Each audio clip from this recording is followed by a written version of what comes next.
Видео басталмас бұрын сіздерге прайс арнасын ұсыным келіп отыр.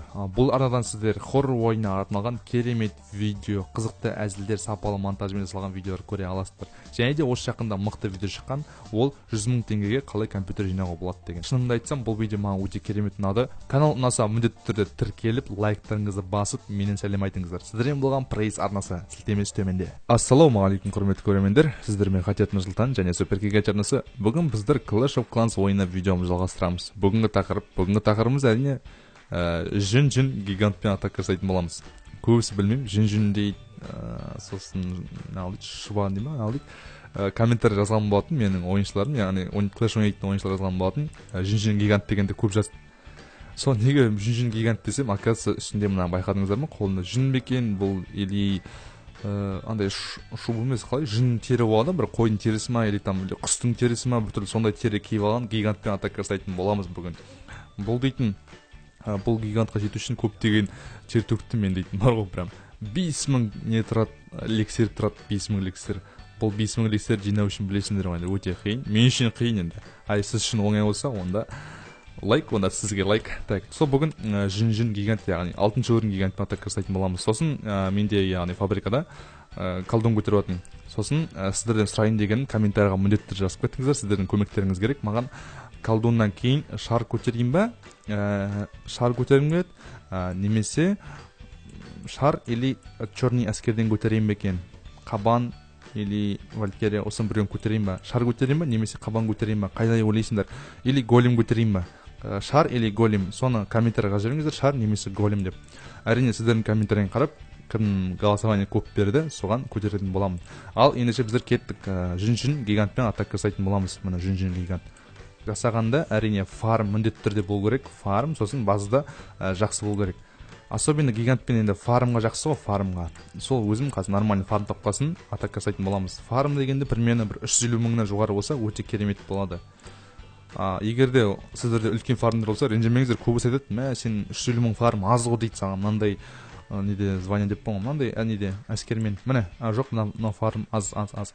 Екеуі де бір 350 мың, 400 мыңға жақын болса атака жасауға болады. Біздер іздейміз. Осы соңғы кезде Clash of Clans'та байқап жүрсіздер, фарм өте азайып кетті. Егер келсеңіздер, лайктарыңызды басыңыздар міндетті түрде. Фарм шынымен де азайып кетті. Фармда жоқ дегенде 15 минут, жарты сағат іздеп кетесің. Шын айтам достар, мен бір фармды жарты сағат іздегендерін күнім болды. Жарты сағат ойлап қараңдаршы, фарм іздеп өтсін, сен жарты сағатта примерно бір 100 мыңдай золото шашыптайсың. Ойлап қараңдар, фарм іздегенде 100 мың золото шашыптайсың. Соның өзі Clash'тың уже обновасын, яғни құлап баратқан сияқты ойыны. Басында білесіңдер ме, фарм өте керемет болды. Тарс 3 рет секіресің, 3 рет секіргенде фарм уже готовы. 500 мыңнан жоғары, 400 мыңнан жоғары. Соңғы өзі Clash of Clans сондай болып жүр, енді фарм жоқ. Егер келсеңіздер, онда міндетті лайктарыңызды басыңыздар. Так, міне бір базаны кездестірдік. Өте керемет база, ТХ9 full. Бұл база алып көруге тырысамыз. Ендеше кеттік. Бірінші қай жерден бастаймыз дейді. Так. Төменнен жылайтыны бастамаған жақсы да. Біздер мына жанынан бастаймыз. Жанынан мына жерден бастайық. Гиганттарды жібереміз. Мен стена бой алмаппын да. Ладно, стена бой алмаппын. Қателестеппін. Стена бой негізі алған сияқты едім, по идее, бірақ алмаған екен, ештеңе етпес. Бізде 18 гигант, 13 колдон, 2 пекка. Пекканы не үшін алған себебін білесіздер ғой, енді кіру керек ортаға. Так, жібереміз. Мына жерге пока хилка жіберіп қояйық, примерно мына жерге бір хилка жіберіп қояйық. Менің гигантарым өліп қалмау керек қой. Енді бізде бүгін личный звезда, бүгінгі звезда гигантымыз, біздің гигантымыз. Мына жерге стена бой алып қояйын, стена бой. Так, опа, міне. Бізге уже не кірсе бастады, құтыртатын лақтырамыз. Құтыртатын деген көбісі білмейді, ол дейтін ярыс достар, ярыс.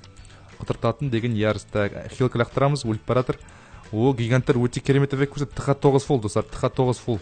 Атака сауат ТХ9. Так, королеваны жүретін уақыт болған сәт королева кругқа кетсін. Королева кругқа кетсін, оның артына 3 гигант кетсін. Так, құтыртатын тағы лақтыр жіберейік ортаға. Өте керемет, ТХ9 full достар, ойлап қараңыздар, ТХ9 fullға мықты атака, уже бір звезда, өте керемет. Так, мына жерге лақтыр жіберейік. Мында байқадыңыздар ма, 3 колдон тұр. Яғни башня колдона. Гиганттарым шыдай алмай қалды. Егер хилка ертерек лақтырған кезде может ұстап қалатын бет. Айтып қой, естеріңізді салып кетейін, бұл ТХ9 full болып келеді достар. Мен ТХ9 fullға гиганттармен пока атака жасап көрген жоқпын. Бұл бірінші атактердің бірі болып табылады. Сіздер үшін жасалатын. Енді бір жұлдыз, фарм где-то бір 350 мың болған сияқты менің ойымша. 350 мың болды. Жаңа мен қатестедім, королеваны сразу артынан жіберу керек еді мына жерде. артынан жіберу керек. Мен қателестедім. Ну, примерно 390 мың фарм, нормально. Әскерімнің, яғни шығынды қайтарып алдым. Фарм содан не істеп береді, егер фарм жасасаңыздар, жоқ дегенде әскерінің несін қайтару керексіңдер ғой сіздер. Әскердің кеткен шығынын. Біздер кеттік, сразу екінші атакаға кететін боламыз. Екінші атакаде стенобой алған болады бәсе. Екінші атакамда стенобой алдым. 2 құтыртатын, 2 эликсир, 1 треска. Так, енді осыдан мен дейтін әскер шығарып кетейін. Тағы дополнительный әскер шығарып кетем. Так, стенобой қайда мына? Так, тренировать. Ага. И біздер кеттік, екінші атакаға кірсеміз сразу автоматически. Королеваны көтеріп алайын мен қазір. Излечение, тарс. Тұр, король, тезірек излечение береміз. И сразу екінші атакаға жасайтын боламыз. Достар, мына меніңки база таптым. Бұл база ТХ-11 шатыспасам, ТХ-11 достар. Брошенка. Яғни тастап кеткен, және мына жерде инферно тұр. Өте қиын болады атака жасау бұл базаға. Енді барынша істеп көрем. Қазір менің гиганттарымды бұл база прям за секунду не істеп өлтіріп тастайды. Барынша атака жасап кеттік. Так, мартир жоқ екен. Так, 2 не жібереміз и мына жерге хилкілақтар қойық. Былай кіре берсін. Так, кет колондар жібереміз. Бір трешка алуға тырысам, енді бұл базадан алуға тырысам. Егер де ала алмай қалсам, ренжімеңіздер достар, ренжімеңіздер, тым ренжімеңіздер. Бәрі сіздер үшін деп, апа құтыртатын лақтырайын ортаға, чтоб құтыртатын тезірек не берсін деп. О, өте керемет кіріп кетір. Так, мен дейтін байқадыңыздар ма, жаңа құтыртатын бір құтыртатын лақтыр жібердім. Себебі неде? Себебі бүйтіп үлкейтесің ғой нені? Сол кезде не істейді? Алла, бер. Хилкіні бер. Ең бастысы гиганттарым өлмеу керек. Өте қиын немен ойнау, компьютермен ойнау өте қиын. Себебі бір тек қана бір движение. Егер соткамен ойнасаңыздар, ол өте ыңғайлы тарс 2 саусақпен істеп тастайсың. Ал бұда блюкстармен ойнап отырмын, блюкстар емес, точнее Nox деген программамен ойнап отырмын. Ол программада тек қана мышкамен бір немен істеп отырсың. Жан-жаққа үлгеру керексің, еще лақтырып бәрін істеп үлгеру керексің. Сондықтан компьютермен ойнаған қиын телефоннан гөрі. Так, өте жақсы кіріп келатыр. Жүн гигант өте жақсы кіріп келатыр, өте жақсы, керемет, әдемі. Қараңдар, жүн гигант әдемі, өте әдемі. Что-то қабаннан гөрі жүн гигант жақсы көріп баратын, достар. Жүн гигант жақсы негізі. Сондықтан сіздерге совет берем, гигантты 6-шы уровеньге көтеріңіздер, өкінбейсіздер. Прям фармның машинасы ол дейтін. Фармның, яғни машинасы. Өте керемет фарм болды, достар, өте керемет. Мықты фарм. Жүн гигант нагибайт, достар, совет берем, алыңыздар. Міндетті түрде жүн гигантты алыңыздар, ойланбай көтеріңіздер. Және гигантпен фарм етіңіздер. Ну, енді бұл жерде гиганттар уже өліп қалды, тек қана ПК қалды, және королева қалды. Қазір бұл нені тащит деген ойдамын. 1 минут уақытымыз бар. Енді ары қарай бізге главный фарм керек қой, жұлдыз керек емес деп ойлаймын.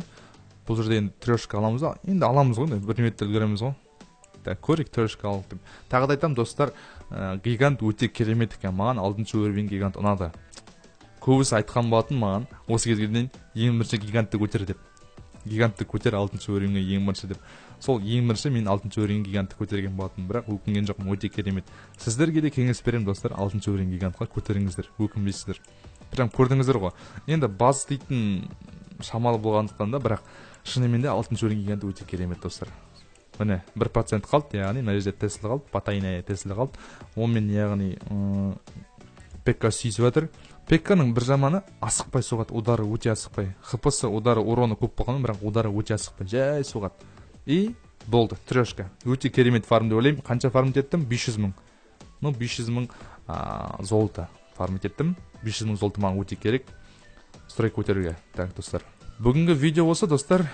Видео ұнаса міндетті лайктарыңызды басыңыздар және арнаға тіркеліңіздер. Сонымен де қатар комментарий жазып отырыңыздар. Келесі бөлімде сіздің комментаріңіз міндетті түрде видеоға түсіп қалуы мүмкін. Сондықтан активно отырайық. Сіздермен болған Қатият Нұрсұлтан. Келесі бөлімде кездескенше, достар. Және де біздің кланға келуге ұмытпаңыздар. Бұйырса 5-ші уровеньге көтерілеміз. Өте керемет битвалар болады деген ойдамын.